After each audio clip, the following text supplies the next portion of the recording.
SERV stock analysis and SERV stock prediction. This is for the next week, so am I buying or not? Let's talk about it.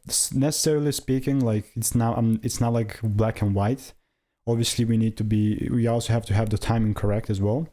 But it is like 9% down for Friday so far. So if I look at it from a 1 week chart, you're going to see how this exactly looks like. I have lines pointing towards the upside, so there is that one thing. But the only case in which I'd look forward to taking this thing higher is if it gives me a clean double break.